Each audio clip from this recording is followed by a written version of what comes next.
2025 में 210 सीसी की बाइक लेना सेंस बनाती है कि नहीं बनाती है, उस बारे में चलो थोड़ा बात करते हैं। तो मैंने ये बाइक ली थी 2021 में, और ये मेरी पहली बाइक है, मतलब पहली इन द सेंस की मेरी ज़िंदगी की मेरी पहली बाइक है ये।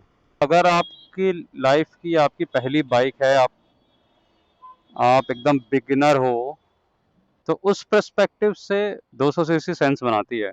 और स्पेशली 200 सीसी में किस सेगमेंट की बाइक आप लेने वाले हो वो भी बहुत मैटर करता है। मेरा पर्सनल ओपिनियन ये है कि इंडियन इंडियन रोड कंडीशन जब जैसी है, उसके हिसाब से एडवेंचर टूरिंग बाइक्स ही बेस्ट हैं, लॉन्ग ट्रैवल सस्पेंशन वाली।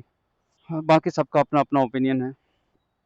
घर पे स्कूटी वगैरह है और बाइक उठा रहे हो, तो फिर 210 सीसी 200 सीसी बाइक सेंस बनाती है आप।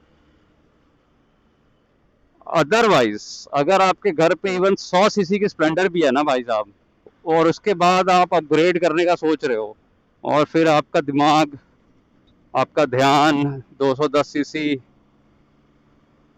एक्सपल्स पे जाता है, सुजुकी की भी स्टॉर्म जो 250 है, फिर इवन केटीएम 250 भी इस क्लास में कंसिडर कर सकता हूँ। जिस कॉन्टेक्स्ट में मैं बताने वाला हूँ अभी सेंस बनाएगा वो।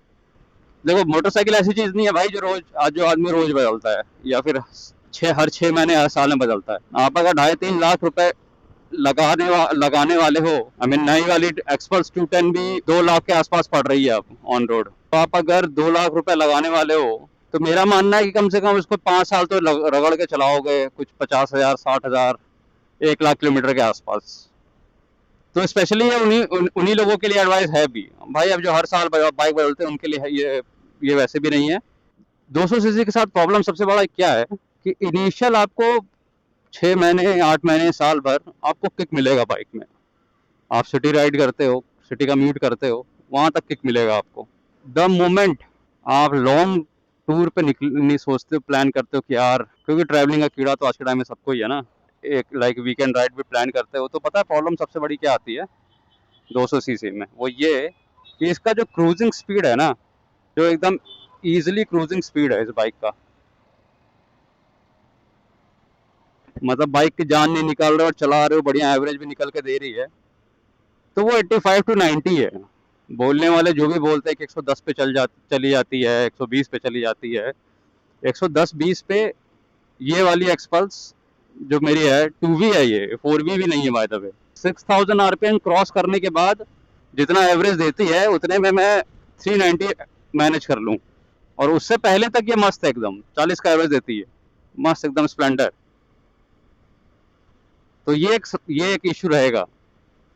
साल 1.5 साल के बाद आपको वो किक मिलना बंद हो जाएगा, लगेगा अरे यार थोड़ा सा और जूस होना चाहिए था इसमें, थोड़ा सा और एक्सलेट करता, बढ़िया 100-110 तक एक क्रूजिंग स्पीड पे मेंटेन करके स्पीड चल पाता। दूसरा जो सबसे मेजर प्रॉब्लम है, अगर आप अकेले चलाने वाले हो मोस्ट ऑफ द टाइम, तो पहला वाला प्रॉब्लम फिर भी कहीं ना कहीं मैनेज कर लोगे, बट द मोमेंट आप पिलियन के साथ बैठोगे इस पे, तो फिर ये पहला वाला प्रॉब्लम और ज़्यादा प्रॉब्लमेटिक हो जाता है। मैं कंफर्ट वगैरह वो सब पे बात नहीं कर रहा, वो एक अलग ही टॉपिक है।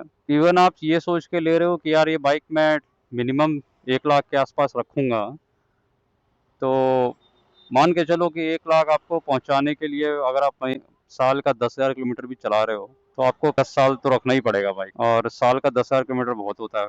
आप अपना डेली कम्यूट और घूमना फिरना भी प्रॉपर, अपना वीकेंड राइड ये सब भी कर रहे हो, तो ठीक ठाक चला लोगे। तो 10 साल तो आज के टाइम में बाइक कौन ही रखता है, और बाइक की वैसी आजकल भी वैसी लाइफ भी नहीं है आजकल के बाइकों की। तो अगर 5 साल भी रखते हो और उसके बाद अपग्रेड करोगे, तो वो 5 साल में आप बोर खा जाओगे भाई साहब, बात मानो मेरी। मतलब अभी अगर मेरे से अगर कोई पूछे कि यार रोहन तेरी पहली बाइक कौन सी होनी चाहिए, तो मैं बोलूँगा कुछ भी 400 सीसी में। 400 CC bike Indian road condition के लिए सबसे बेस्ट है। मतलब 400 सीसी 40 बीएचपी के आसपास, वो आपको परेशान नहीं करेगी सिटी राइड और ट्रैफिक में। यार क्या ही 200 सीसी और क्या ही 400 सीसी। लेकिन जब खुला खुला रोड देखने के बाद कभी कभी वो कीड़ा जागता है मेरे अंदर, और उसके बाद मैं उसको एक्सलरेट करता हूँ। कभी वीकेंड में घूमने निकला या कभी लॉन्ग ट्रिप पे निकला, जब उसको खींचता हूँ मैं, जब ये 80-85 के बाद जाने में मरती है ना, तो लगता है कि यार थोड़ा सा तो और होना चाहिए था। तो ये एक बहुत ही बड़ा मेरे हिसाब से प्रॉब्लम है। 2 लाख लगाने के बाद अगर आपका प्रोडक्ट से 2 साल के बाद ही मन उठ जा रहा है, तो मेरे ख्याल से वो 2 लाख 2 साल और रुक के एक बढ़िया अपनी 4 लाख रुपए डाल के मस्त 400 सीसी बाइक लो। बाकी तो यार देखो, हीरो का प्रोडक्ट है, ये भी रिलायबल है और जो नई वाली आई है वो भी रिलायबल होगी। Service cost, spare part cost, ये सब चीज़ थोड़ा सर्विसिंग का इश्यू रहता है। सर्विस का एक कंप्लेन आपको हीरो में, टीवीएस में, सब में मिलेगा। बाकी तो कोई दिक्कत नहीं है। तो ये मेरा ओपिनियन है 200 सीसी बाइक्स को लेके और स्पेशली एक्सपल्स 210 को लेके। बाकी देखो यार, टेक्निकल डिटेल वगैरह पे वीडियो बनाने वाले लोग बहुत हैं। इतना सीसी का इंजन है, ये इंजन स्पेसिफिकेशन है, ये है वो है, ढिमकाना फलाना, वो सब मेरी एक्सपर्टीज़ नहीं है। मोटरसाइकिल बस चलाना आता है मेरे को और दिल से चलाना आता है।